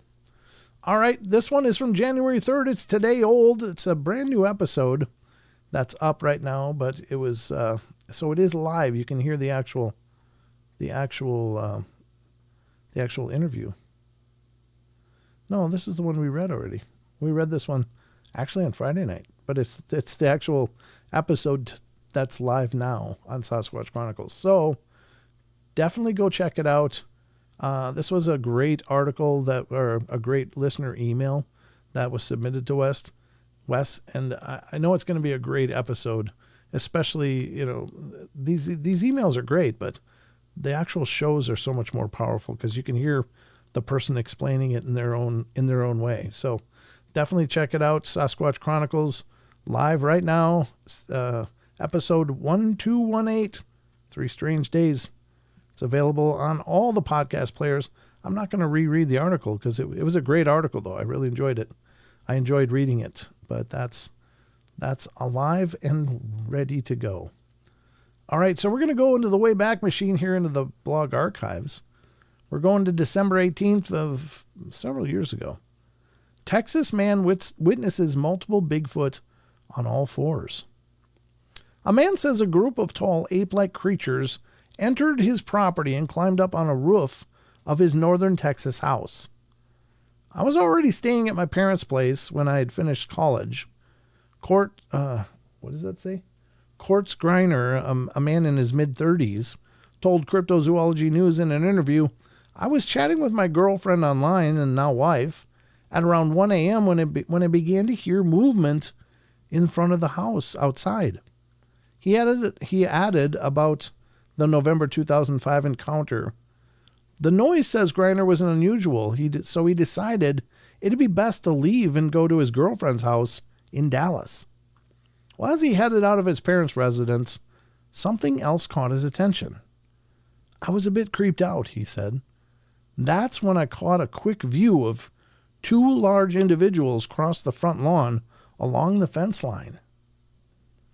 According to the eyewitness, the creatures had broad shoulders and were over 8 feet tall. When seeing this, that was the last straw. I was pretty scared. I had my mom come with me out to the porch because whatever was out there, I wanted her to see as well when I opened up that front door. As they walked out to the front porch, the man claims they could hear loud thuds on a tree coming from the fence line in the pasture. I then heard a branch from the oak at the side of the house tree hit against gutter and several footsteps on top of the roof, said Greiner. And I am to this day guessing that possibly a younger juvenile may have gone up the tree and gotten onto the roof of our home. I was not at the time going to investigate. I told my mom to just go ahead and get inside, lock the door, and call the authorities if they hear anything near the house. He then reportedly got into his car and left for the night. The following day, he explains that around 2:30 p.m., he returned to his parents' house and ventured out into the pasture along the fence line, when he noticed something large and rust-colored in the light-wooded tree line at around 300 yards on the neighbor's property. According to the man, he had a pair of binoculars that helped him see the alleged creature up close. Greiner poses for a photograph taken during his investigative Bigfoot hikes in the Texan woods. Credit courts, I guess there should have been an image there. I saw what appeared to be a very large orangutan, he recalls. It was on all fours and viewed me rocking back and forth from behind a cedar tree. It would lean out and then lean back in and behind it again. It then looked to its left and then slowly rose up to a height of about 8 or 9 feet. It then gracefully walked with both arms swaying to its left and lowered again to near the ground. And that's when I saw a second one behind it. And as the two animals rocked back and forth, they would also look at one another and move their mouths as though they were communicating. They appeared to be talking, said Greiner. And as I crossed the pasture, I noticed something big and black moving through the woods coming the opposite direction.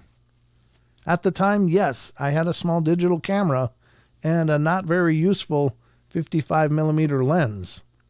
At that time, there was absolutely no detail of any subjects, though through that lens at 300 yards. There was much more I could see through the binoculars. I looked through them and saw the third Bigfoot creature on all fours, viewing me from behind a small cedar tree. It was a little closer, but still at 200 yards to our tree line of our woods. It sat there and just looked at me, and then looked left in the direction of the others. We're in the property next door. I did not want to venture closer to it for a possible picture due to the safety. I very much regret that to this day. But he was able to take a close peek at the purported cryptids. The one standing on his neighbor's property had well-built bodies with broad at the shoulders, arms hung down close to their knees. They had a rounded head like a chimp. They moved very gracefully, and I could see the muscles in their legs moving. I believe it to be an adult and possibly a younger adult together. The third creature, which walked all the way to Greiner's property, was also very big. It was on all fours, at least 4.5 or more, I think, feet, as it sat crouched on its knuckles behind the cedar tree. It had Caucasian skin color, roundish chimp head, more of a short beard, and was charcoal black in color, and surprisingly, I could see faintly, it had gray in its bearded area. I also could see its chest going in and out as it breathed, and he seemed to be an adult, or at least close to it. He explained, to this day, Greiner is certain that what he saw that day were Bigfoot, and that it wasn't a prank or hoax. The physical qualities of the creatures were flesh and blood. I know what bears look like, and we do not have bears in northern Texas. As to why he didn't try to take a picture of the monkey-looking critters, even though he had a camera, Greiner says that it was the last thing in his mind at the moment. I believe, 1, I was in shock at what I was seeing, and 2, the subjects could not be seen at that length of distance. He said, I could see much more through the binoculars, and now I bring a variety of long lenses on every outing in the event that I have the opportunity again. I hope to have that type of encounter with that much detail. Greiner has now become a Bigfoot investigator and is a member of the Timberline Bigfoot Team, a research group whose mission is to search for viable physical evidence of the existence of the creatures collectively called Sasquatch or Bigfoot. Bigfoot sightings in the Lone Star State are unusual. I don't think so, but anyway, possibly more known to cryptozoology enthusiasts and paranormal investigators. Susan Sullivan's series of books, Texas Bigfoot, sorry I'm reading this terrible, it's just not written very well, documented the purported encounters with the beast that she and her family have been experiencing throughout the years on her Texas property. Interesting. The top comment. How can a son leave his mother at a time like this? Yeah, Mom, I got to go. See ya. Call the cops if you need to. Yeah, that's, he was out. He was done. I don't know. That's pretty wild. Pretty wild. I have to do an interview with the bootyful Miss Josie. Oh, if Miss Josie wants to be on the show, I'd love to talk to her. That's always an opportunity for any of you guys listening. If you have stories and you want to share them with me, just go to paranormalportal.net, hit the interview me button and click on it, and you can be a guest. That is perfectly good. Yeah, I think that's cool. At the end, I'm going to close with we'll do a bottle burst at the end of the show. How we doing? We got 8:46. Okay. Got about time for one more, depending on the size of it. Yeah, this one's pretty big. This is going to be the last one on the show. And then I'll do the bottle burst and we'll call it a night. If you're not familiar with the bottle burst, you should probably stick around. It's worth watching. At least once. You should see it at least once. All right, Toronto police officer hunting moose has a close encounter. I'm sorry, I had a sniffle there. All right, witness observed. All right, before I start, let me give you my background. I'm 50 years old, have 2 kids and 2 grandkids, and I've been married for over 29 years. And I've been a Toronto police officer for over 28 years. I started shooting when I was 7 years old, started hunting woodchucks and rabbits when I was 9 or 10 years old, and I did a lot of fishing, canoeing, boating, camping, and hiking when I was a kid. I started hunting deer and bear when I was about 14 or 15, and have every year since, and started hunting moose about 14 years ago. My parents were Salvation Army officers and were transferred all over Canada. I've done all the above all over Canada during my younger years and continue now in Ontario, where I permanently reside in Ajax, which is just 10 minutes east of Toronto. For the last 10 years, I've hunted moose about 30 miles northeast of Sault Ste. Marie, Ontario, near the small town called Searchmount near Northland Lake. Over the years, I've seen all kinds of wildlife, but I've never laid eyes on what I saw last week while hunting moose. I thought I was losing my marbles, and that thought was reinforced when I told my brother-in-law, my hunting partner, the story. I later told my wife over the phone my story, and she was intrigued by my story. She apparently told a coworker who found your site on the internet. When I called her to tell her I was on the way home, she told me of your site, and there were several sightings in Ontario. And that's when I realized that maybe I wasn't just seeing things or losing my head. When I got home, I checked out your site and figure you're the only people I can tell my story to that won't think I'm completely nuts. Well, anyhow, to my story. Sorry. It's a little long, but it doesn't make sense if I don't tell it all. My brother-in-law and I were hunting moose just northeast of Sault Ste. Marie on Tuesday, the 14th of October, 2003. I went up an old trail to where it came to a dead end. I got stuck on my ATV in the mud, but managed to get out and turn around. I went part way back down the trail where I found a clearing and parked on the west side where I could see about 200 yards north and south. I stopped there at about 7:45 a.m. I put out some moose cow in heat urine scent, just like Mom used to make. Just kidding. Mom never made that. On the surrounding trees, and a few minutes later, did a moose cow call on my horn. Well, I looked at my watch, which said it was 8:05 a.m. Well, at about 8:15, it started to rain. I didn't want to get my gun wet, so I put it back in the gun boot on my ATV, and the rain helps hide my scent, but at the same time, makes it noisy in the bush with the water hitting the ground, leaves, trees, etc. Well, at 8:30 a.m., I started hearing footsteps and snapping twigs coming from the northeast of my position. The rain noise disguised this noise until it was very close to me. And because of this, I wasn't ready. The gun was still in the boot. And all of a sudden, I heard the distinctive sound of a bull moose raking his rack on the brush very close. I looked to my left and saw a huge bull raking his rack about 70 yards from me. I reached back and pulled my gun from the boot, but dropped the boot cover on top of the ATV, which made a banging noise. Oh, no. When I turned back to where the moose was, it took off back into the dense brush. I thought this was just a bit strange because I've seen several moose in the past that just stood there. They don't seem to be afraid of anything and just stand there. I've had them stand in front of me for several minutes before walking off into the bush, and in the past, I couldn't understand why this one took off so fast. I stayed still for about an hour, hoping he would come back. And during that time, I called on my horn and heard him rake his rack in the bush twice and grunt at me as he headed off in a southerly direction through the bush.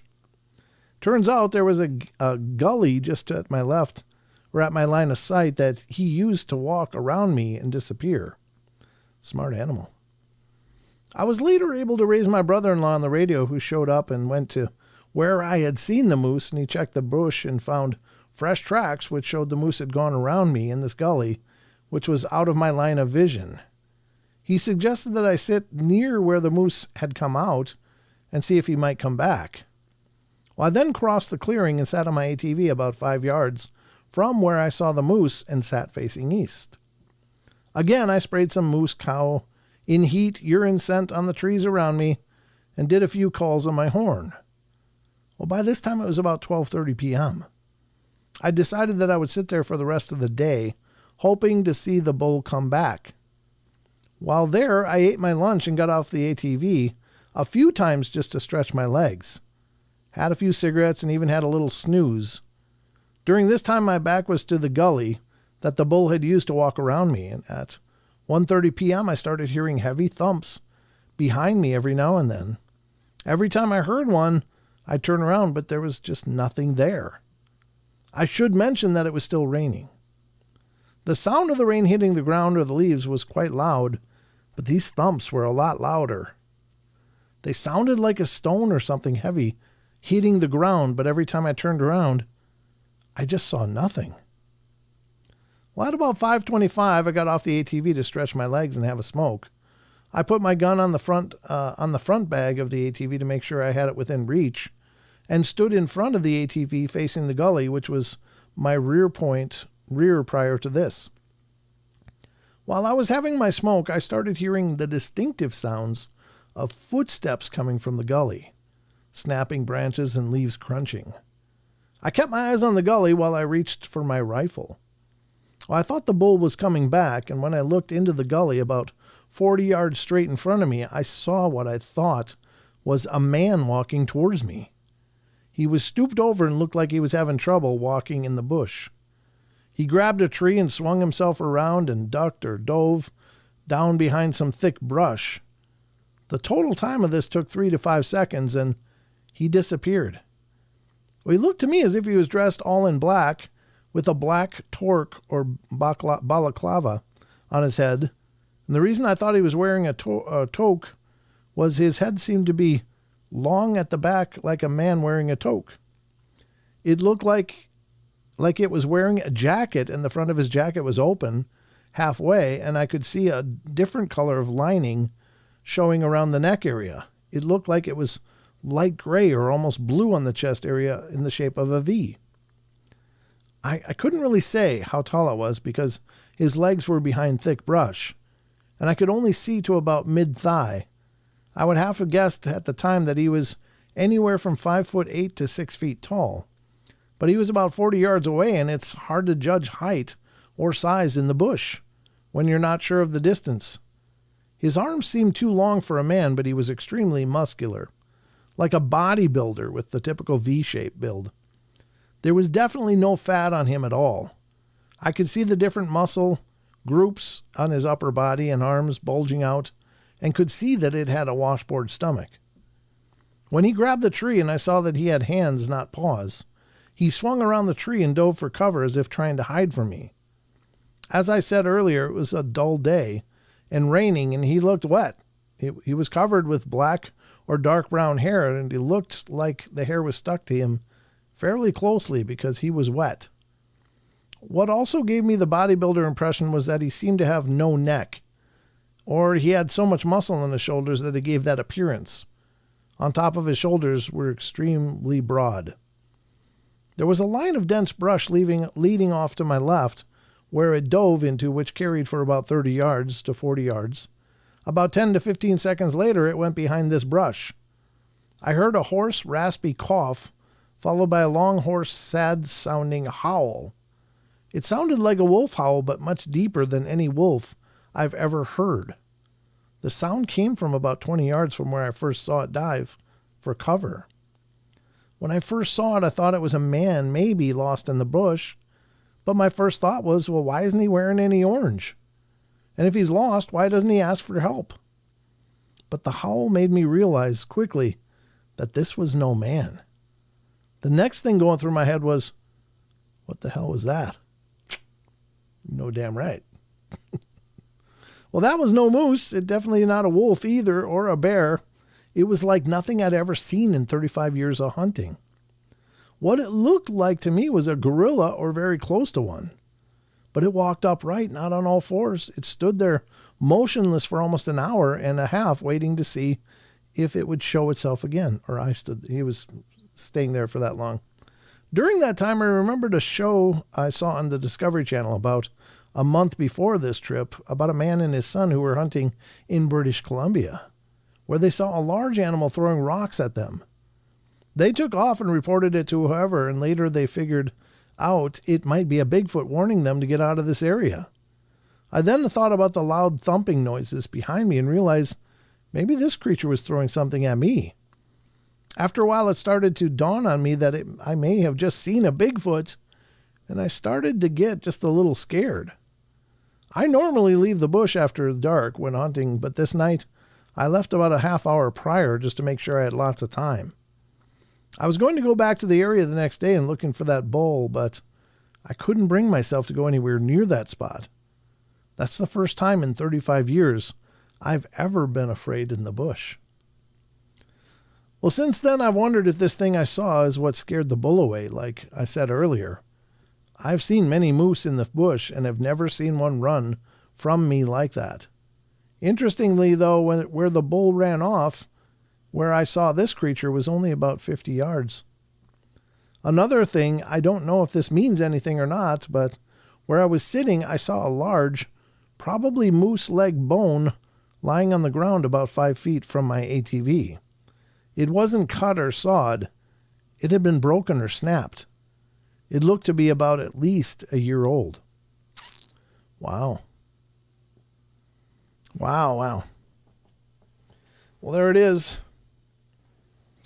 I don't know. Very interesting. Very interesting story. Very cool. That's quite an experience, though. Huh. I like it when the hunters see them most, because hunters, I mean, hunters are in the woods. They're very versed in the woodland and the creatures in it. Like they know a lot of sounds. They know what to look for sign. They know what normal animal behavior is and what abnormal behavior is. So ads are killing me tonight. Jeez. Where are you getting ads, Wonder Woman? I don't run any ads on these live shows, so shouldn't be for me. Unless you're clicking in and out or something, maybe. My kitty puppy just jumped up with claws in flesh. She slid down. Oh man, that's brutal. I had Anubis, my old black cat, did that. I was sitting out in my shorts at the table outside, and he attempted to jump up on my leg but missed, and he dragged all the way down my thigh to my lower leg with his claws, and they were all dug in. I was bleeding for a while. That was no fun. No bueno. No bueno at all. But there you go. I hope you guys have enjoyed this journey tonight. This is going to wrap it up for this week of shows. This is the last show of the week because it's the last day of the week. But don't worry. If you come back over Monday, look for the podcast. If you didn't catch this last one, check it out. It's done really pretty well. It's kind of more of a narrated style, talking about Dogman, encounters with Dogman. Not the horrible, scary ones, just more incidental, like, oh, there it was, a Dogman. Some of the Dogman encounters are not absolutely terrifying. I will do one centered on that, highlighting what's going on there and, share my thoughts. But this one was more just, hey, a guy was out hunting, and suddenly there's a noise in front of his blind in the wood line, and out emerges a huge, upright wolf-like creature. And it just stares at him, and he's staring at it, and then it just turns and goes. Just incidental. Not all of those Dogman encounters are brutally terrifying. A lot of them are, but I just focused on the more benign ones. The next one will be much more dark, dealing with the terrifying ones and what happened. But I think that's going to wrap it up for the show tonight. I hope you guys have had a good time. Good night to you, Hampton. Good to see you. And I hope all of you guys have a great rest of your weekend. Hey, broski, 1818, good night to you too. Thank you for coming in.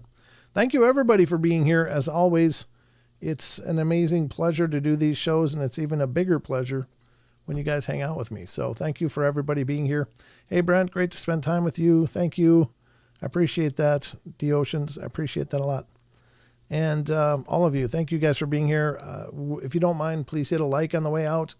It helps me a lot with the algorithm. It also helps other people see that, oh, people like the show. I should check it out. If you liked it. If you didn't like it, then don't bother. It's fine.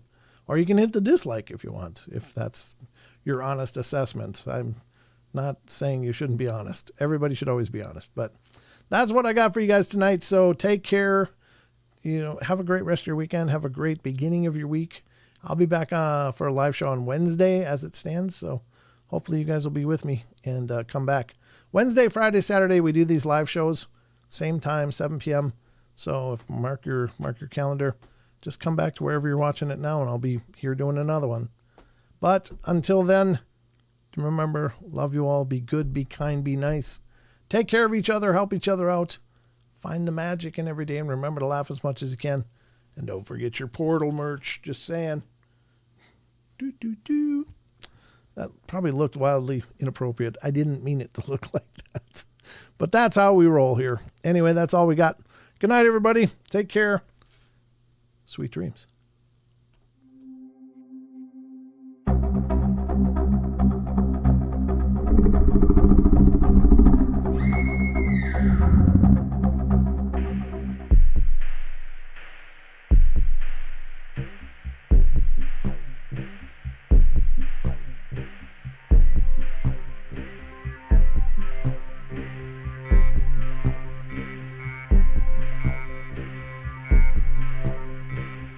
Woo!